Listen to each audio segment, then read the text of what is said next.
N'ayez pas peur, chers compatriotes. Rentrez dans l'espérance. L'événement, c'est le 5 mai. En attendant, n'ayez pas peur de rêver. Vous, les petits, les sans grade, les exclus, ne vous laissez pas enfermer dans les vieilles divisions de la gauche et de la droite. Vous qui avez supporté depuis 20 ans toutes les erreurs et les malversations des politiciens, vous les mineurs, les métallos, les ouvrières et les ouvriers de toutes ces industries ruinées par l'euromondialisme de Maastricht, vous les agriculteurs aux retraites de misère et acculés à la ruine et à la disparition, vous aussi qui êtes les premières victimes de l'insécurité dans les banlieues, les villes et les villages, j'appelle les Françaises et les Français, quelle que soit leur race, leur religion ou leur condition sociale, à se rallier à cette chance historique de redressement national.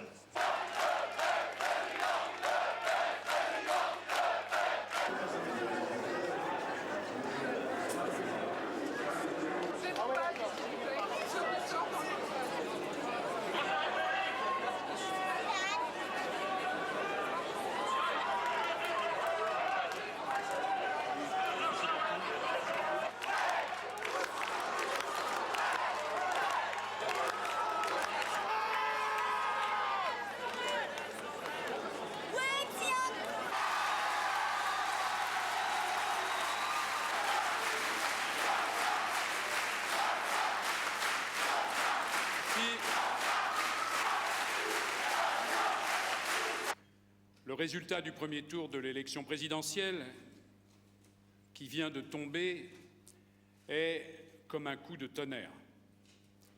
Voir l'extrême droite représenter 20% des voix dans notre pays et son principal candidat affronter celui de la droite au second tour est un signe très inquiétant pour la France et pour notre démocratie.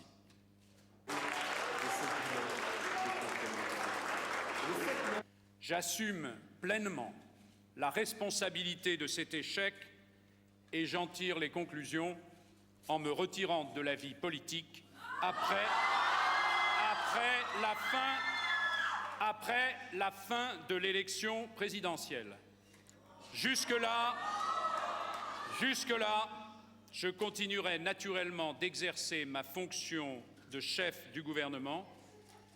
J'exprime mes regrets et mes remerciements à tous ceux qui ont voté pour moi et je salue les Français que j'ai servis de mon mieux pendant ces 5 années. J'invite les socialistes et la gauche à se mobiliser et à se rassembler dès maintenant pour les élections législatives afin de préparer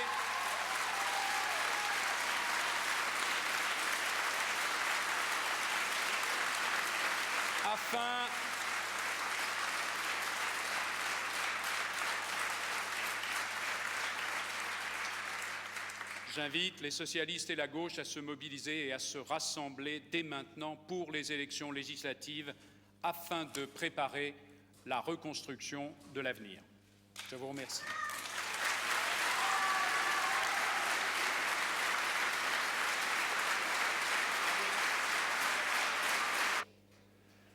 J'appelle toutes les Françaises et tous les Français à se rassembler pour défendre les droits de l'homme, pour garantir la cohésion de la nation, pour affirmer l'unité de la République, pour restaurer l'autorité de l'État. Ce soir, mes chers compatriotes, la France a besoin de vous. J'ai besoin de vous. Je souhaite que, dans les prochains jours, chacun fasse preuve de responsabilité, de tolérance et de respect. Vive la République et vive la France.